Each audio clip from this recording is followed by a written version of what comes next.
এক বছরের মধ্যে দেশের প্রত্যেক উপজেলার ৮,০০০ পরিবারকে ফ্যামিলি কার্ড দেয়া হবে বলে জানালেন প্রধানমন্ত্রী তারেক রহমান।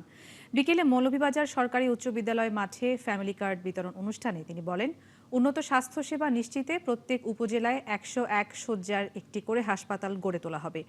দলমত নির্বিশেষে সব নাগরিকের সমান সুবিধা নিশ্চিতের ঘোষণা দেন প্রধানমন্ত্রী।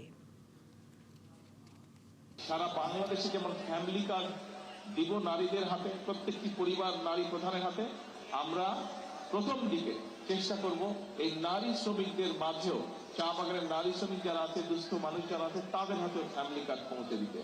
শ্রীমঙ্গলে আজকে আমরা এটি উদ্বোধন করেছি। আলহামদুলিল্লাহ, আল্লাহর কাছে হাজার লক্ষ কোটি শুকরিয়া যে আমার সেই কথা আমি রাখতে পেরেছি।